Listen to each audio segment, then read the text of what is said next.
मैं सम्मान सहित आमंत्रित करूंगा हमारे आचार्य श्री विद्यासागर सभागार का लोकार्पण करता आदरणीय आर के मार्बल प्रसाद श्रीमान अशोक जी सुशीला जी पाटनी, और उनके साथ मैं आमंत्रित करूंगा हमारे चातुर्मास यजमान के सिर्फ मुकेश जी पाटोदी।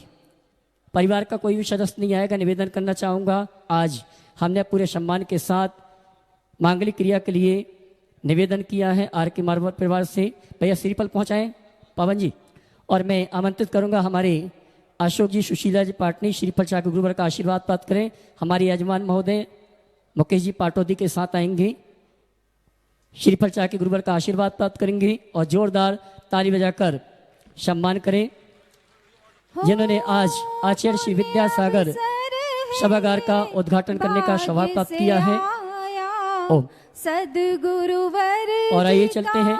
आशीष मैं निवेदन करूंगा हमारे आदरणीय अशोक जी सुशीला जी पाटनी, साथ में चातुर्मास की यजमान मुकेश जी पाटोदी चित्रावण दीपजन का कार्यक्रम संपन्न करने श्रीमान अशोक जी सुशीला जी पाटनी पहुंचे लोकार्पण का चित्रावण का कार्यक्रम संपन्न करने के लिए। हाँ जी, पाटनी परिवार के साथ साथ विकास जी के सुपुत्र आप भी आ जावे साथ में। बोले संत श्रोमणी गुरुवर आचार्य श्री विद्यासागर जी महाराज की पवन जी पहले चित्र कराए।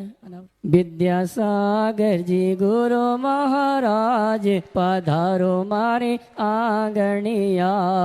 और चित्रावण के पश्चात दीप प्रज्वलन करने के लिए मैं निवेदन करूंगा आर के मार्बल प्रसाद अशोक जी सुशीला जी और हमारे प्रभु नाम जपने से नवजीवन मिलता है, तन मन का मुरझाया उपवन खिलता है, अंतर के कोने में एक दीपक जलता है। गुरु नाम जपने से मांगलिक क्रिया के अंतर्गत में शास्त्र भेंट करने के लिए समर्पण करने के लिए एक बार पुनः आवाज दूंगा। हमारे अशोक जी सुशीला जी पाटनी आर के मार्बल परिवार, साथ में आएंगे मुकेश जी पाटोदी।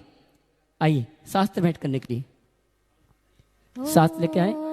जिनवाणी जग मैया जन्म दुख मेट दो, जिनवाणी जग मैया जन्म दुख मेट दो, जन्म दुख मेट दो, मरण दुख मेट दो, जिनवाणी जग मैया मरण दुख मेट दो, और जिनवाणी जग मैया।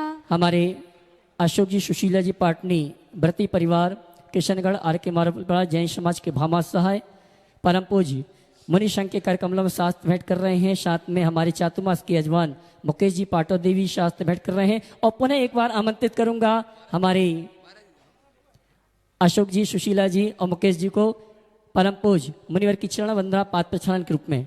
भैया अशोक जी विकास जी के सुपुत्र सभी आ जावे।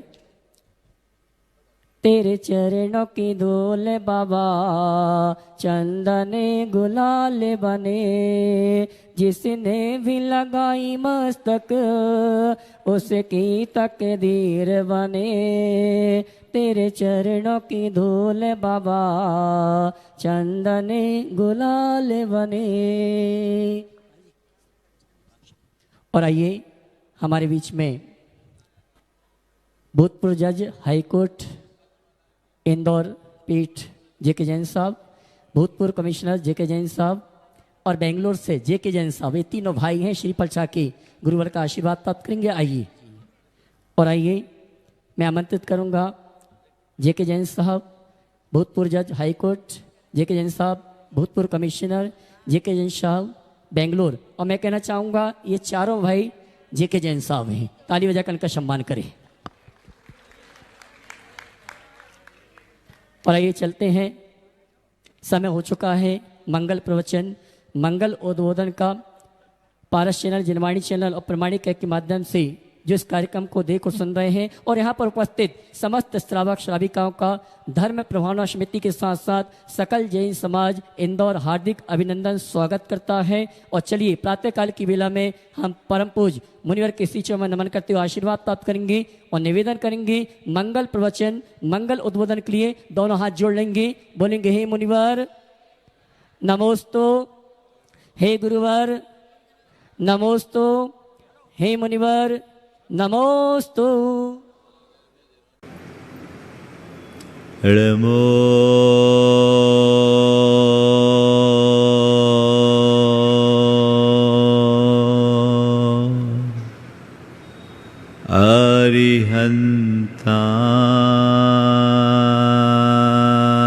अरिहन्ताणम् नमो अरिहन्ताण नमो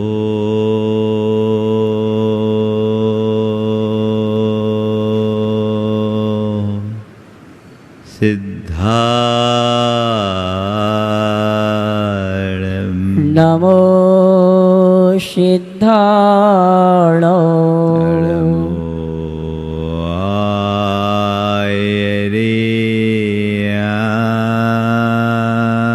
आयर्याणम् नमो आयर्याण नमो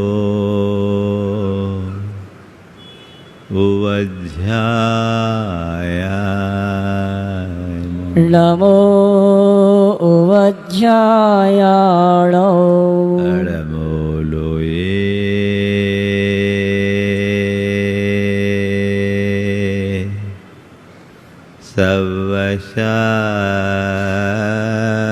सवशाहुनम् नमो लोये सव्यसाहुण एसो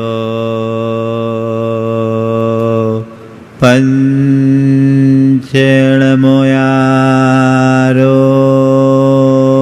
ऐसो पंच नमो यारो सवपाव पराशनो सभ्य पाव प्रणाशिनो मंगलालम च सभेसिं मंगलाणं चेशवेशं परमं होय मंगलम। परमं होय मंगलम्। जय बोलो देवादिदेव 1008 श्री भगवान महावीर स्वामी की जय जय जय अहिंसा परमो धर्म की जय जय जय परम पूज आचार्य गुरुवर श्री विद्यासागर जी महाराज की जय जय जय बोले परम पूज मनी श्री प्रमाण सागर जी महाराज की। परम पूज मनी श्री निर्वेक सागर संधान सागर जी महाराज की। नमोस्तु गुरु। रही है। कल मैंने आप सबसे कहा था कि हमें अपने जीवन को समग्रतः सकारात्मक बनाने के लिए अपने विचारों के साथ साथ बोली और व्यवहार में भी सकारात्मकता अपनानी चाहिए। बोली में सकारात्मकता लाने के लिए कल मैंने आप सबसे 4 प्रकार की भाषा से बचने की बात की थी। आदेश की भाषा, आरोप की भाषा, आलोचना की भाषा और अपमान की भाषा। आज बात मैं कह रहा हूं व्यवहार में सकारात्मक होने की। अपने अंदर झांक कर देखिए, मेरा व्यवहार या बिहेवियर कैसा है। हम जब लोगों से मिलते हैं, कई तरह के लोग हमसे मिलते हैं। कुछ लोग होते हैं जिनकी अमिट छाप हृदय में पड़ जाती है। थोड़ी देर के लिए वे मिलते हैं पर हम उन्हें जीवन भर नहीं भूलते। और कुछ लोग होते हैं, ऐसे लोग होते हैं जिनकी भी छाप तो हृदय में पड़ती है पर उल्टी पड़ती है। एक ऐसा आदमी जो आपके हृदय में उतर जाए और एक ऐसा आदमी जिसका नाम लेना भी आप पसंद न करो। एक प्रतिक्रिया बहुत अच्छा आदमी है और एक प्रतिक्रिया बड़ा वाहियात है। ये दो प्रकार की प्रतिक्रियाएं अक्सर लोगों से मिलने के बाद हम लोगों के भीतर होती है कि नहीं होती। मैं समझता हूँ मुझे बताने की ज़रूरत नहीं है कि कैसे आदमी के लिए हम बहुत अच्छा आदमी कहते हैं और कैसे आदमी के लिए हमारे मुंह से निकलता है बहुत वाहियात है। आप लोग जानते हैं कि नहीं जानते? हाँ, अब मैं आपसे पूछता हूँ, आप अपने विषय में क्या चाहते हैं?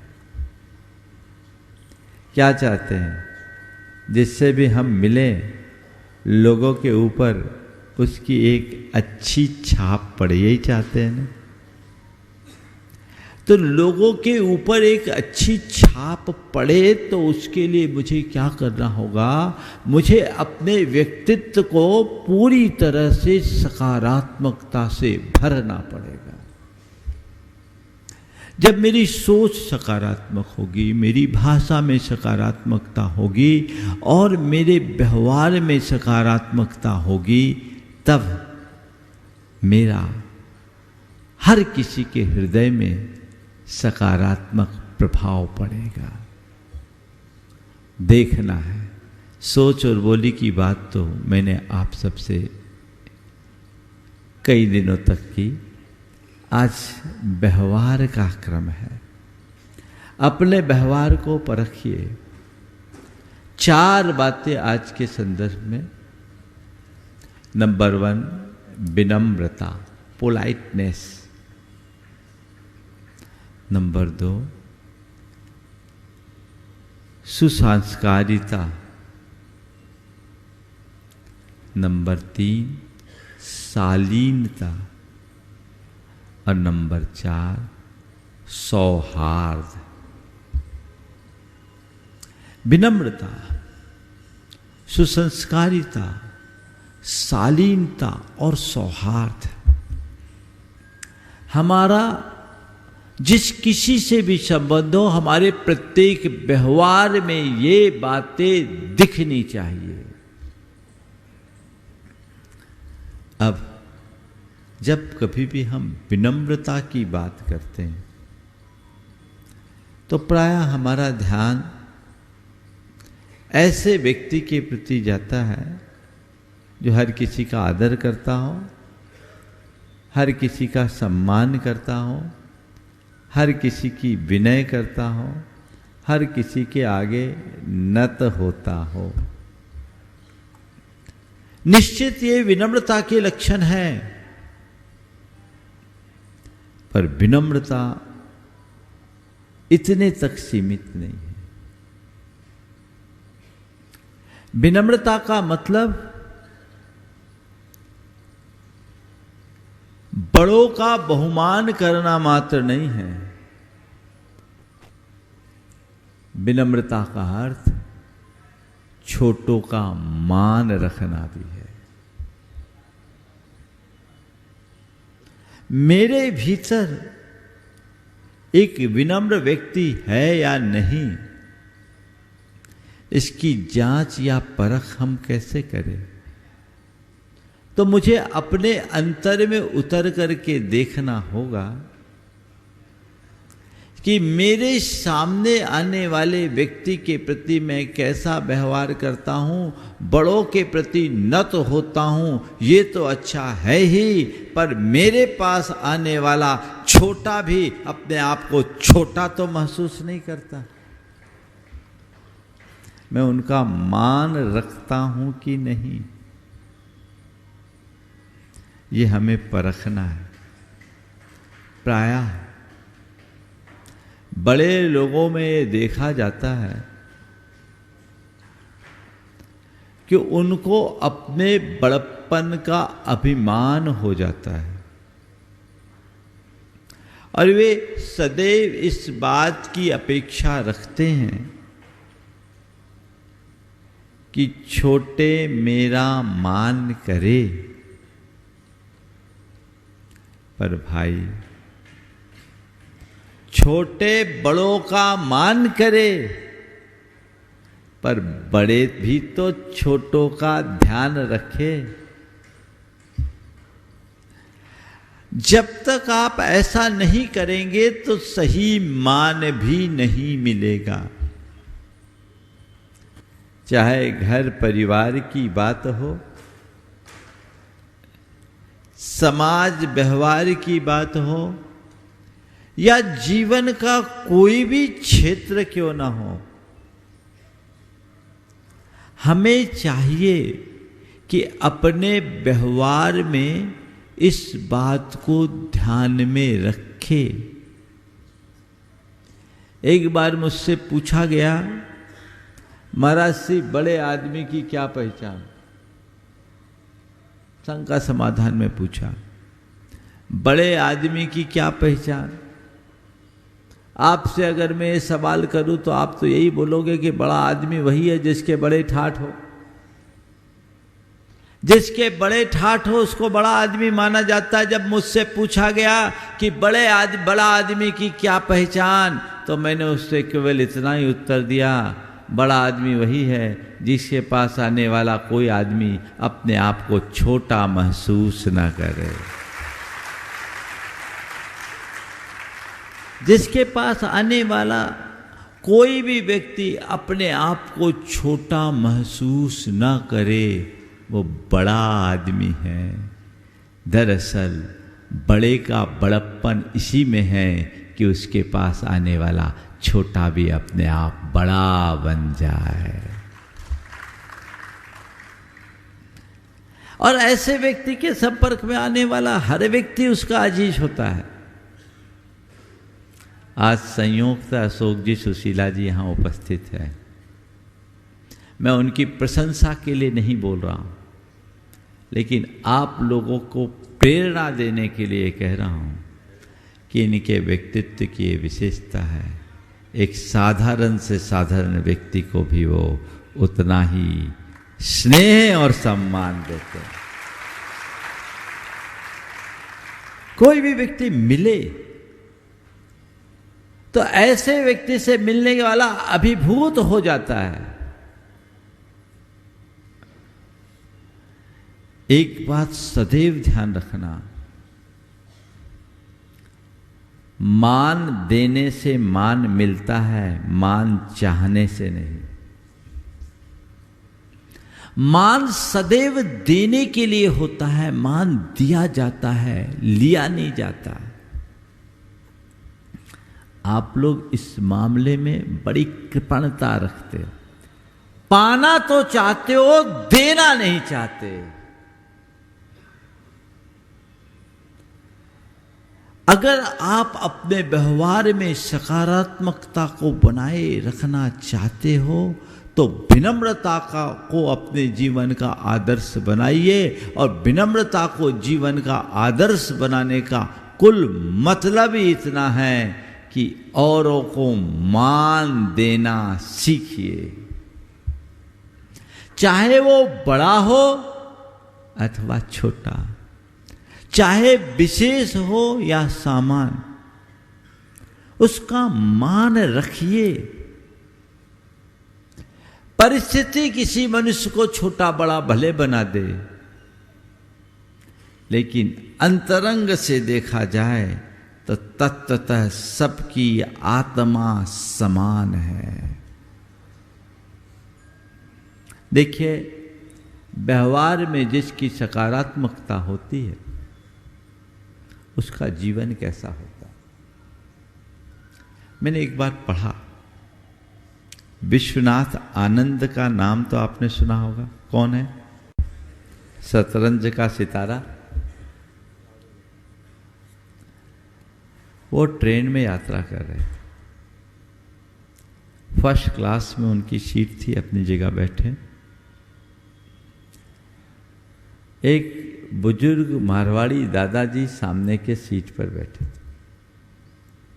ट्रेन चली, बातचीत का क्रम हुआ। दादाजी ने पूछा, छोरा क्या करता है? बोले, शतरंज खेलता हूं। शतरंज खेलता हूं।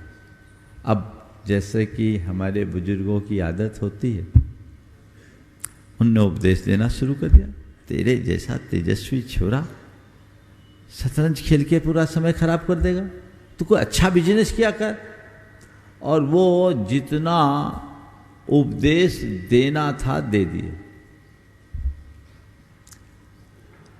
विश्वनाथ आनंद चुपचाप उनकी बात सुनता रहा मुस्कुराते हुए, और कहा ठीक है बाबूजी, आपने जो कहा मैं आपकी बात का ध्यान रखूंगा। पूरी बातचीत हुई। बाबूजी का स्टेशन पहले आ गया। विश्वनाथ खुद उनकी अटैची लेके उन्हें गेट तक छोड़ने आए।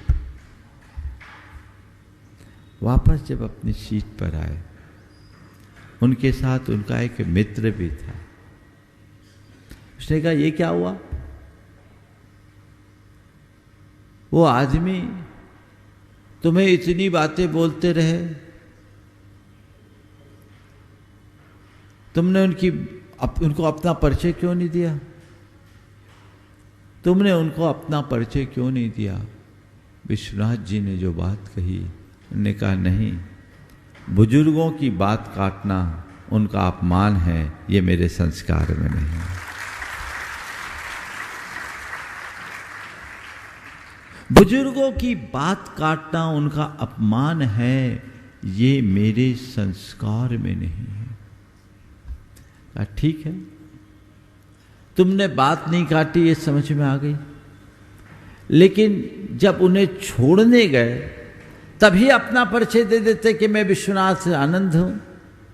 तो कहा नहीं, ये मुझे उचित नहीं लगा, क्योंकि अगर मैं ऐसा कहता तो उन्हें ग्लानि होती, और मुझ जैसे युवा के पीछे किसी बुजुर्ग को ग्लानि हो, ये मेरे संस्कार में नहीं है। ये है व्यवहारगत सकारात्मकता, ये है विनम्रता का आदर्श।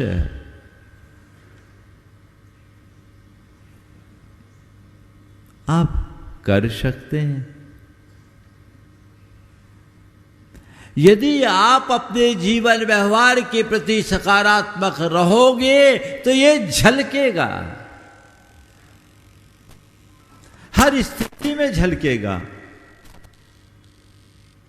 ये करना नहीं पड़ता, सहज होता है।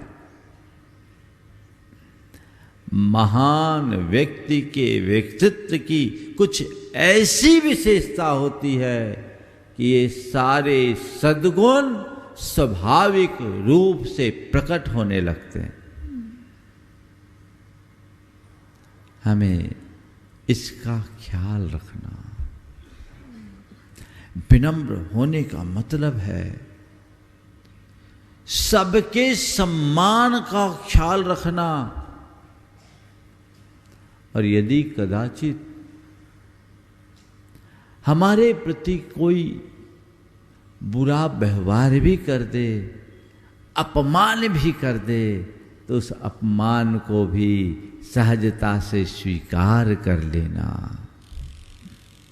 ध्यान रखना, किसी के द्वारा अपमानित किए जाने पर खुद को अपमानित महसूस करना भी एक प्रकार का मान है। कोई अपमानित कर रहा है और मैं अपने आप को अपमानित महसूस कर रहा हूं, तो ये भी मेरा कोई मान है। यदि व्यक्ति के हृदय में विनम्रता का आदर्श हो तो वह उसे भी अत्यंत सहजता से स्वीकार कर लेगा। तो पहली बात, व्यवहार में विनम्रता, ये हमारे व्यवहार की सकारात्मकता का लक्षण है।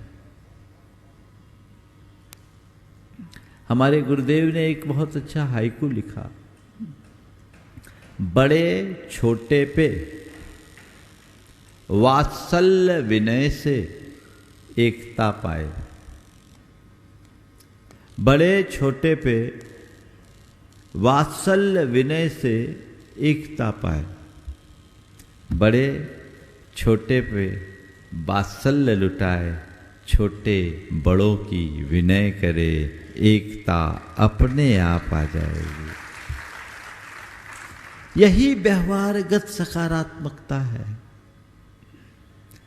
आजकल इसका अभाव दिखने लगा और उसकी वजह है हमारा व्यक्तित्व अब सुसंस्कृत नहीं रहा। जिस सुसंस्कारिता की बात अभी मैंने आप सबके बीच की, उसका विलोप होता जा रहा है। हमारे सारे जीवन मूल्य दिनों दिन क्षीण होते जा रहे हैं। अपने भीतर वो संस्कार प्रकटाना चाहिए। यदि हम अंदर से सुसंस्कृत होंगे तो हमारे जीवन में ऐसा कुछ कभी भी नहीं होगा। लेकिन आजकल सब उल्टा पुल्टा है। आप यदि संस्कारित होंगे तो सदैव अपनी मर्यादाओं का ध्यान रखेंगे।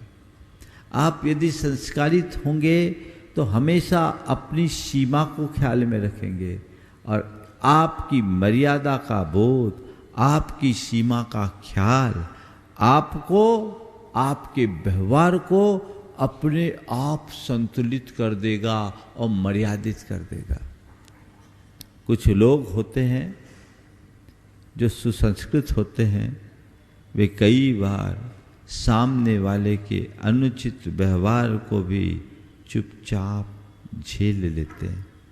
और कुछ ऐसे लोग जिनकी संस्कार में कमी होती है, वो चाहे अनचाहे कोई भी प्रलाप प्रकट कर देते। आप विश्वनाथ आनंद के इस उदाहरण को देखिए। ये उनके संस्कारों का फल था। मैं आप सबसे इतना ही कहना चाहता हूं, जीवन में जब कभी किसी प्रकार का उलटफेर हो, मेरी बात को ध्यान से सुनना। जीवन में जब कभी किसी प्रकार का उलटफेर हो, उसे प्रक्रियागत कमी मानकर सहज बने रहना स्वीकार लो। यदि हमने इतनी क्षमता अपने भीतर विकसित कर ली तो हम सदाबहार प्रसन्न रहने में समर्थ हो जाएंगे। सकारात्मकता का यही एक लक्षण है। मैं आप सबसे कह रहा था कि बड़े छोटे पे वात्सल्य विनय से एकता पाए। बड़े छोटे पर वात्सल्य बरसाए और छोटे बड़े का विनय करे। गुरुदेव ने एक दिन बहुत अच्छी बात की। हम लोगों की दीक्षा हुई, उसके बाद हमारे साथ के एक दो महाराज थे जो किसी को आशीर्वाद नहीं देना चाहते, उनको थोड़े से संकोच लगता था। तो गुरुदेव ने कहा, देखो, जो श्रद्धालु आता है वो भक्ति भाव से तुम्हें नमन करता है, तो उसको आशीर्वाद देना उसकी श्रद्धा का सत्कार है, तुम्हारा कर्तव्य है। आशीर्वाद दे रहे हैं, यदि तुम पर गुरु अपना हाथ उठा रहे हैं, यानी तुम्हें केवल आशीर्वाद नहीं दे रहे हैं, तुम्हारी श्रद्धा का सत्कार और अभिनंदन भी कर रहे हैं। और आप लोगों को भी अच्छा लगता है ना, हाथ उठ जाए तो अच्छा, अरे महाराज ने तो देखा ही नहीं। गड़बड़ होता है। देख लेने से मन में संतोष होता है। हालांकि कई बार व्यवस्थागत बातें होती है, हम लोगों की व्यस्तता रहती है, न भी उठे तो ये मान लेना मैंने नमन किया, हृदय से आशीर्वाद तो मिल ही गया। सामूहिक रूप से तो हम लोग दे ही देते हैं ना। अब दिन भर का तांता लगा रहे तो सीमा तो सबकी रहती। लेकिन ये केवल कहने की बात है। यदि कोई छोटा तुम्हारे पास है तो तुम्हें अपने बड़प्पन का ध्यान रखते हुए उसके विनय का ख्याल रखना चाहिए। सुसंस्कारिता की बात मैं आपसे कह रहा था। संस्कार होना चाहिए, मर्यादाहीन आचरण नहीं करना चाहिए। हम कभी भी किसी से कोई बात करें, व्यवहार करें, उस समय अपनी हदों का हमें सदैव ध्यान रखना चाहिए। यदि ये चीजें हम ध्यान में रखते हैं तो हमारे व्यवहार में सकारात्मकता होती है।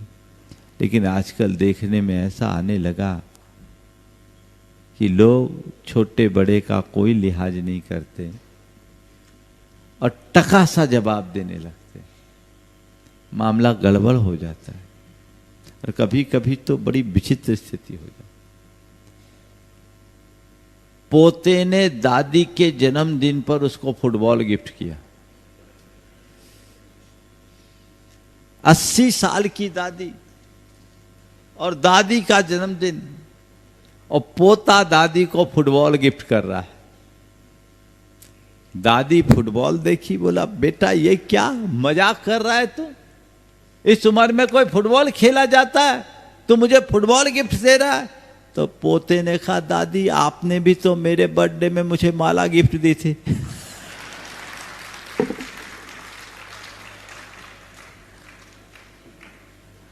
आपने मुझे माला गिफ्ट में दी तो मैंने आपको फुटबॉल गिफ्ट में दिया। लेकिन ये उस श्रृंखलता नहीं होनी चाहिए। हालांकि उस दादी ने इस बात को बड़े सकारात्मकता से लिया। बोला बेटा ठीक है, तू अगर माला फेरने लगेगा तो मैं भी फुटबॉल खेलने तैयार हूं। तू यदि माला फेरेगा तो मैं फुटबॉल खेलने को तैयार हूं, तेरे साथ खेलूंगी।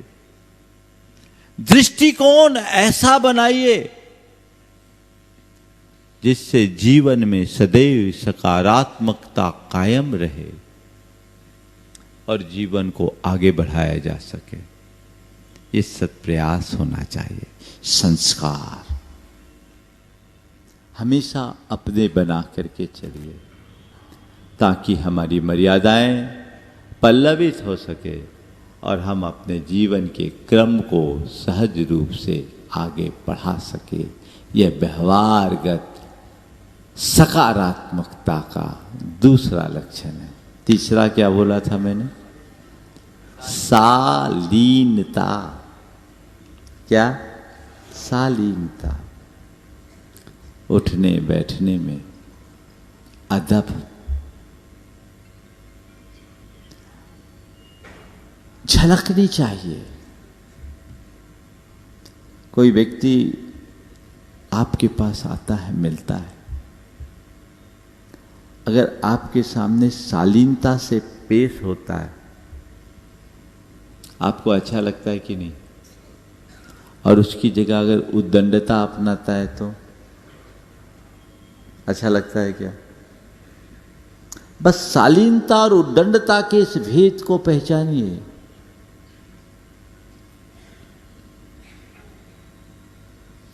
आप कहीं भी आए, कहीं भी उठ गए, कहीं भी बैठ गए, ये शालीनता की पहचान नहीं। जो व्यक्ति शालीन होगा, जिसमें शालीनता होगी, उसमें एक डिसिप्लिन होता है। वो एक अनुशासन से चलता है। वो जहां चाहे नहीं बैठ जाता, जैसे तैसे नहीं बैठेगा, बड़ों की बातचीत में बीच में नहीं बोलेगा। जो जब जैसा करना है वो उचित ही करेगा। कई लोग हैं जो सभा में आते हैं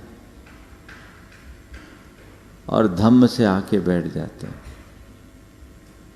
लेट आएंगे और आगे आने की कोशिश करेंगे। बोलो,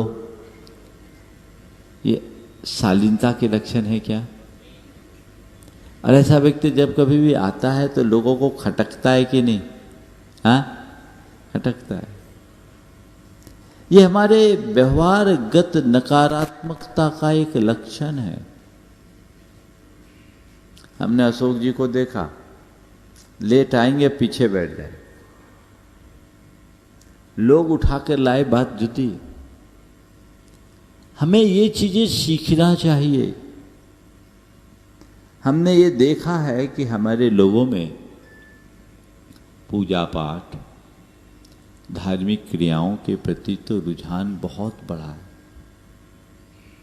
लेकिन अपने व्यवहार में जिस तरह की सकारात्मकता लानी चाहिए वो कम दिखता है।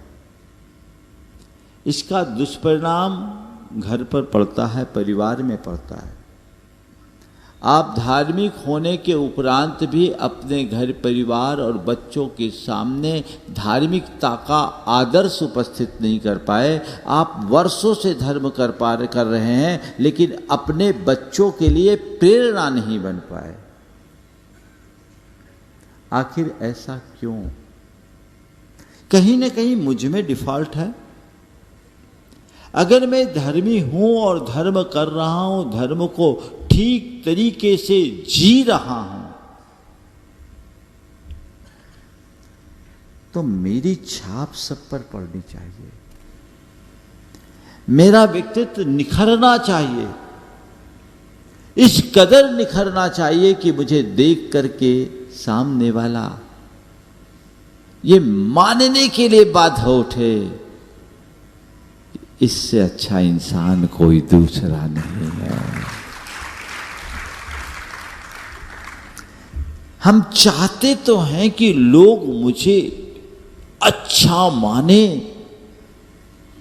अच्छी बात है, लेकिन लोग मुझे अच्छा माने ये तो तभी होगा जब हम अच्छा बने। अच्छा माने इस प्रयास में हम नित्य रहते हैं। अच्छा बनने का पुरुषार्थ कितना करते हैं, हमें ये देखने की जरूरत है। हम अच्छा बनने का प्रयास करें, चीजें अपने आप बदलेगी। बस एक ही सूत्र लेकर के चलिए कि मुझे सकारात्मक रहना है। जिस व्यक्ति के हृदय में अध्यात्म निष्ठा जगती है, उनके अंदर ऐसी सकारात्मकता सदैव बनी रहती है। वो शालीनता की मूर्ति रहते हैं और हृदय में सौहार्द बना रहता है। वो किसी से अनावश्यक बहसबाजी नहीं करते, व्यर्थ का बकवाद नहीं करते, अपशब्दों की बौछार नहीं करते, किसी से गाली गलौच नहीं करते, बिना मतलब अपना जी नहीं उलझाते। आप अपने अंदर देखिए, मैं अपने सौहार्द को कितना मेंटेन कर पाता हूं। यदि बात बात में भड़कने या प्रतिक्रिया करने की प्रवृत्ति है तो ये मान करके चलना मुझ में बहुत उथलापन है और ये मेरे व्यवहारगत नकारात्मकता का लक्षण है। मैं हर स्थिति में अपने आप को सहज, शांत और शालीनता से प्रस्तुत करने में सक्षम हूं तो मानना मेरे हृदय में सौहार्द पल रहा है। उसे मुझे अपने भीतर डेवलप करना है।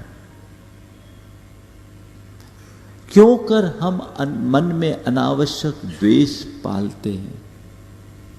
क्यों कर हम अपने मन में वैमनस्य को बढ़ाते हैं? क्या जरूरत है उसकी? सबसे घुल मिलकर रहे, सबसे प्रेमपूर्ण बर्ताव रखे, और ये सब चीजें हो सकती है यदि हमारे अंतर मन में सकारात्मकता हो।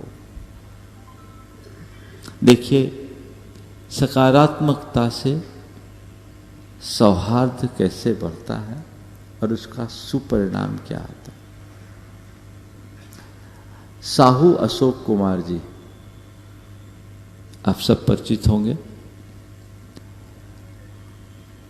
जैन संस्कृति के विकास में उनका बहुत बड़ा योगदान है। आज जैसे अशोक जी हमारे बीच हैं, अपने ज़माने में साहू अशोक जी भी वैसे ही हमारे संस्कृति के पहुरुए के तरह थे। साहू परिवार का दिगंबर जैन समाज के विकास में बड़ा योगदान रहा।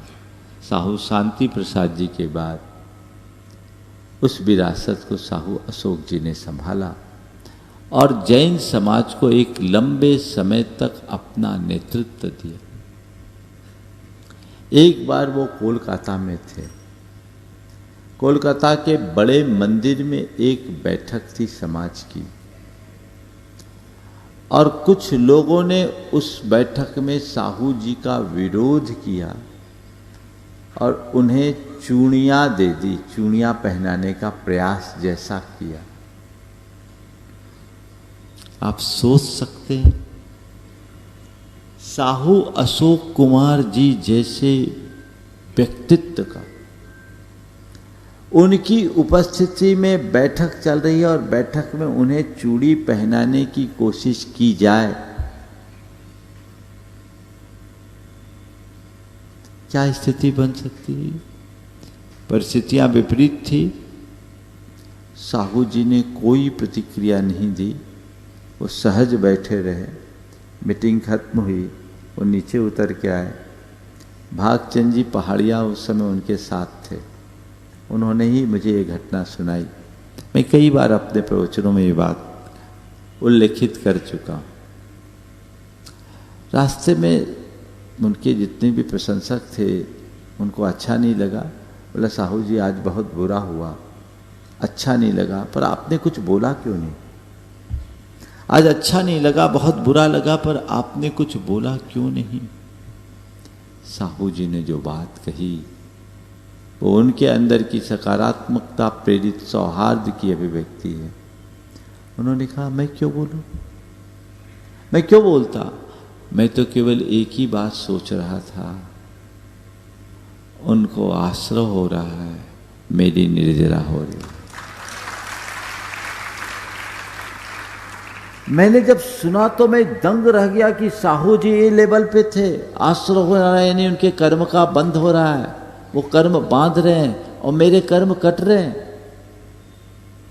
भले वो आदमी रोज पूजा पाठ नहीं करता, साधुओं को आहार नहीं देता हो, लेकिन मैं मानता हूं उस व्यक्ति के हृदय में धर्म का दिव्य प्रकाश था। तो मैं आप सबसे यही कहना चाहता हूं, धर्म के अंतरंग स्वरूप को आत्मसात कीजिए, प्रतिपल आनंद की अनुभूति होगी। और न केवल आपको आनंदानुभूति होगी, आपको देखने वाले, आपके संपर्क में रहने वाले लोग भी आनंदित और प्रसन्न रहेंगे। ये प्रयास सबको करना है। तो हमें व्यवहार में सकारात्मकता को विकसित करने की जरूरत है। आज समय बढ़ गया क्या? चलिए, बहुत अच्छा। मैं तो सोच रहा था समय पूरा हो गया तो समय पर पूरा कर दूं, लेकिन बीच के व्यवधान से मुझे संकेत मिल गया कि थोड़ा सा चैनल वालों ने भी एक्सटेंशन कर दिया। एक बार उनका भी आभार व्यक्त। सौहार्द अपने भीतर विकसित करना है, हर स्थिति में विकसित करने की कोशिश कीजिए। एक ही बात, एक ही धुन अपने मन में जगाइए कि मुझे हर स्थिति में सकारात्मक रहना है। ये बात यदि आपके सबकॉन्शियस में बैठ जाएगी,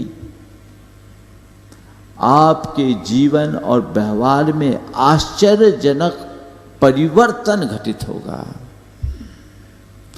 और ये परिवर्तन ही तो हमारा लक्ष्य है कि नहीं? क्या है? जो चल रहा है, जैसा चल रहा है वैसा ही चलता रहे, या कुछ हट के हो? क्या चाहते हैं आप लोग? आप लोग हर बात में चाहते हैं कुछ हट के, जरा हट के, है ना? चाहते कि नहीं? जरा हट के, ये तो एक टैगलाइन देखता हूं कहीं, जरा हट के। वंडर सीमेंट में आता है, फर्क नजर आएगा, ये टैगलाइन है। क्या? फर्क नजर आएगा। भैया बाकी में फर्क नजर आएगा, मुझे भी लगता है इंदौर में फर्क नजर आएगा।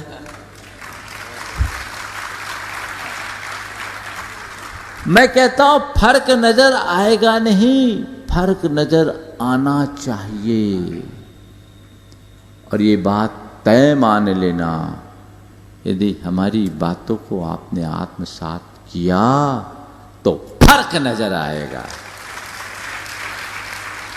उसमें सोचने की जरूरत नहीं, उसमें कहने की जरूरत नहीं, पर ये सब तब होगा और केवल तभी होगा जब आप सुनोगे और उसको गुनोगे। एक बार गुरुदेव के मुख से उनके जीवन का एक अनुभव सुना, आज मैं सुना देना चाहता हूं। गुरुदेव ने एक बार कहा कि मैं जब छोटा था तो सदलगा से पास में एक गांव था चिक्कोड़ी, साइकिल से जाते थे। बेर की हाल जो कोई गांव था, साइकिल से पढ़ने जाते थे। एक बार साइकिल में हवा नहीं थी, उनने हवा भरी। हवा भरने के बाद थोड़ी देर में फिर हवा निकल गई। सोचा पंचर हो गया, पंचर चेक कराया, पूरी ट्यूब सही, कोई पंचर नहीं। फिर से हवा भरी, हवा भरी, हवा निकल गई। हवा भरी, हवा निकल गई। बड़े आश्चर्य में पड़ गए, भैया कहीं कोई पंचर नहीं और हवा भर रहे हैं, हवा निकल क्यों रही? देखा तो उसके बॉल पिन में एक बॉल ट्यूब होती है छोटी सी, हमारे ज़माने में तो 5 पैसे की मिलती थी, अब कितनी की मिलती नहीं मालूम, उतनी ही होगी। उस बॉल ट्यूब साइकिल का सबसे सस्ता पार्ट, लेकिन सबसे महंगा काम। उस बॉल ट्यूब का काम क्या है? बाहर की हवा को भीतर तो जाने देना, पर भीतर की हवा को बाहर न निकलने देना। यही करते ना, बॉल पिन में लगा रहता है। तो जो बाहर की हवा को भीतर प्रवेश दे दे, लेकिन भीतर की हवा को बाहर ना आने दे, ये फंक्शन बॉल ट्यूब का है। उनने देखा बॉल ट्यूब कटी हुई थी, बॉल ट्यूब बदला, हवा भरी और साइकिल आगे बढ़ गई। मैं आप सबसे कहता हूँ, हफ्ता भर से मैं पंप कर रहा हूँ, बॉल ट्यूब चेक कर लेना। कहीं ऐसा ना हो कि हम हवा भरते रहे और इधर हवा निकलते रहे, है ना। मैं धर्म प्रभावना समिति से कहता हूँ, बॉल ट्यूब की व्यवस्था कर लो फ्री में। वो आप अपना चेक कीजिए, उसे ठीक कीजिए। एक बात को स्मरण में रखिए, हवा निकलनी नहीं चाहिए, हवा भरनी चाहिए, तभी तो हवा बदलेगी। निकले नहीं, अंदर हवा भर लीजिए। देखिए जीवन में कैसा आनंद आता है, जो हमारे जीवन को एक नई ऊंचाई प्रदान करे। जीवन के प्रति एक नई उमंग और उत्साह की अभिव्यक्ति ही समग्र जीवन में सकारात्मकता है। ये उमंग जगाइए, जीवन को आगे बढ़ाने का सत प्रयत्न कीजिए, बहुत बहुत आनंद आएगा। कल तक हम अभय प्रसाद के उस विशाल स्टेडियम में बात सुन रहे थे, आज से आचार्य विद्यासागर सभागार में बैठ करके आनंद ले रहे हैं। ये सभागार गुरुदेव के नाम से है, और ये मान करके चलना, इस सभागार में जो भी बातें प्रकट हो रही है वो गुरुदेव की ही है, हम लोगों का अपना कुछ नहीं। शब्द भले हमारे हो सकते हैं, पर उसके पीछे का जो भाव है वह सब उन्हीं का है, क्योंकि हम भी उन्हीं के हैं। हम उनकी उस प्रेरणा को, उनका आशीर्वाद मानकर आत्मसात करें और जीवन में बदलाव घटित करें, तो वो हमारे जीवन की एक सार्थक उपलब्धि होगी। आज बहुत अच्छा सुयोग हुआ है अशोक जी, सुशीला जी के यहाँ आने का, और आना तो इनको कलश स्थापना में भी था, लेकिन कुछ और कार्यक्रम होने के कारण नहीं आ पाए।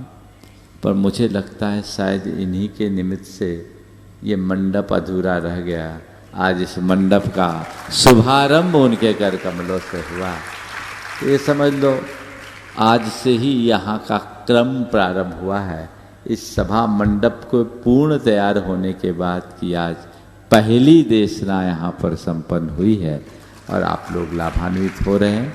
इसे हम अपने जीवन का हिस्सा बनाएं, नियमित क्रम से चलें और समय पर आकर सब काम समय से ले तो जीवन आगे बढ़ेगा। अशोक जी अक्सर कहा करते थे, महाराज इतने सारे कलश रखने की परिपाटी चल गई, मुझे समझ में नहीं आता, एक ही कलश रखो तो इतना बहुत अच्छा होगा। अशोक जी हमने शुरुआत कर दी और इंदौर में एक ही कलश रखा गया। और यहाँ की कमेटी की भी मैं सराहना करूँगा। जब मैंने इन लोगों से बात की तो हमने कहा भैया कैसे करोगे, एक कलश रखना चाहते, खर्चे मर्चे की व्यवस्था तुम्हारी बन जाएगी। बोले महाराज आप खर्चे की चिंता मत करो, आशीर्वाद दो, हम लोग सब कर देंगे। प्रायः कहीं जाते हैं तो आयोजकों के सिर पर बल आने लगता, खर्चा कैसे निकलेगा। लेकिन मैं इनकी बहुत बहुत साधुवाद दूंगा और आपको भी कहूँगा, दाद देना चाहिए इन लोगों को जो कहते हैं हमें कोई चिंता नहीं है, जो होगा हम सक्षम हैं।